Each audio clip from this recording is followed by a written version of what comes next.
Tonight I'll be discussing strategies to neutralize the threat of a walking corpse using non-ballistic methods. The emphasis being non-ballistic, by which I mean methods that do not require a projectile weapon, such as a rifle, crossbow, or a handgun.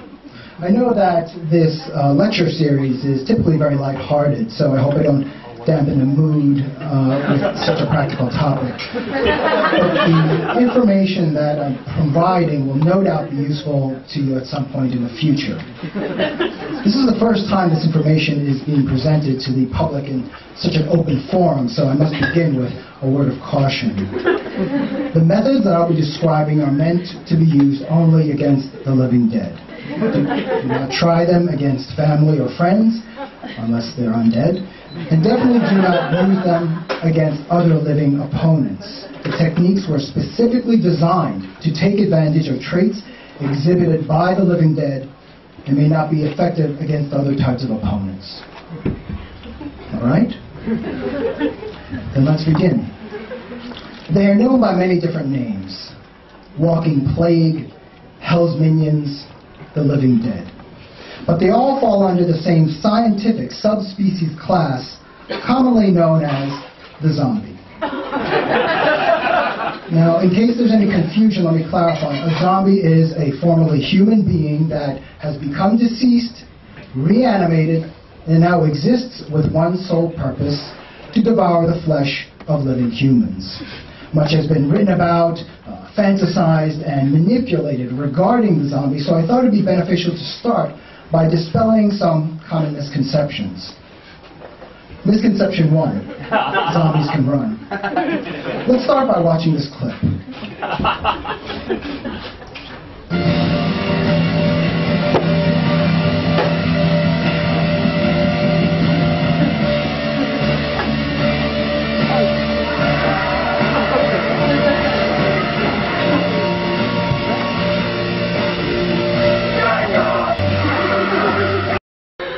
Intense, frightening, completely inaccurate. According to our research, a zombie with both legs intact moves at a steady forward pace of approximately 23 minutes per moment, slightly slower than the average human walking pace. Subjects with damage to their lower limbs move at a slightly slower pace. The more extensive the damage to the lower extremities, the slower the pace of the subject. The important point to remember here, though, is the fact that even with its lower half completely missing, a zombie will continue its relentless pursuit. So I hope this puts to rest any doubt or debate on the matter, despite what Begbie from Train Spotting would have you believe: zombies do not run. Misconception 2. Only trained soldiers, elite athletes, or martial artists can survive a zombie attack. It's been often thought that the ones who survive a war are the professional warriors. Now, while this may ring somewhat true in normal warfare, an attack of walking corpses is anything but normal.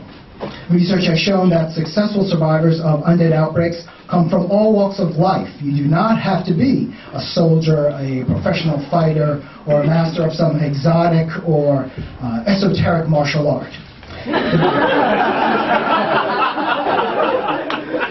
The best example I can give is standing before you. I have no military background. I have only a modicum of martial arts training, and according to the National Institute of Health's Body Mass Index calculator, I'm bordering on obese. Yet, here I stand, while many of my younger, fitter, more experienced colleagues have ended up as Ghoul Farmer.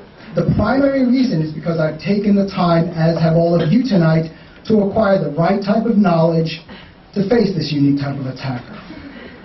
The right type of knowledge begins with an examination of anatomy. Now, I assume that most of you know that the only way to permanently neutralize an attacking ghoul is... Come on, people. Very good. Outstanding. Destroy the brain. However, the human brain is encased in one of the most resilient structures on the human body, the skull. It's important to examine the specific areas on the skull that would be most appropriate to mount your attack. Now, instinctively, most people target the frontal and parietal regions of the head. In actuality, these are the thickest areas of bone on the skull. Much better targets are the temporal, nasal orbital, and the occipital regions, which are fragile and much more vulnerable to fracture. One secondary target you can attack is the neck. Using a bladed weapon, you can target this area for a decapitation attack. It's important to note, however, that the severed head of the zombie continues to retain the ability to bite. Another secondary attack point is the temporomandibular jaw. Striking this area will not stop a zombie, but a powerful blow can shatter and hopefully shear the jaw completely from your attacker, eliminating its ability to bite. But how will you target these areas? While there are methods that you can use with your bare hands, the best way to target these regions is with the appropriate weapon. There are 4 general classes of weapon in undead combat: long range, medium range, close quarters, and improvised weapons. Now, whenever the discussion of weapons arises, the most common question raised is, what is the best zombie neutralizing weapon? Any thoughts? Good, good. It's actually a trick question. The best weapon against the living dead is the one you have immediate access to before an attack. Now, most people will not have immediate access to a two-handed greatsword or a tomahawk. We'll focus our discussion on improvised weapons. Now, improvised weapons can be found in all parts of your life, in sporting equipment, in your garage, in your toolbox, even your own kitchen. Now, the weapon itself is not as important as is your own proficiency and your understanding of its limitations. For example, baseball bat, very common item in many households. Some of you probably have them in your homes right now. Can function as an adequate weapon, but in our research, it has a limited lifespan because it was designed to hit baseballs, not crush undead skulls. Just as important as the weapon you select is the method by which you use it. This is where technique comes into play. Now, similar to weapons, there are 4 primary classes of zombie engagement: long range, medium range, CQC, or close quarters combat, and unarmed combat. Now, in the interest of time, I'll focus on one specific range of these 4, melee combat. Melee engagement. She's obviously well protected. Melee engagements take place at a distance of approximately 2 to 3 feet between opponents. It only requires a moderate level of skill, and there's a low risk of infection, which makes this one of the most popular and common ranges to engage the undead. However, there are risks when approaching a ghoul at this distance, the most significant of which being the fatal funnel. Now, those of you with some law enforcement experience may be familiar with this term, but in relation to zombie defense, what we're describing is the situation of confronting an undead attacker from the most dangerous position directly head-on. Most people make the mistake of facing their attackers this way because why? It's how we confront human opponents. Now remember, this opponent is anything but human. You not only have to concern yourself with the zombie's bite, but also its clawing, infected hands, which at this point will be outstretched, reaching for you, looking to pull you into its open maw.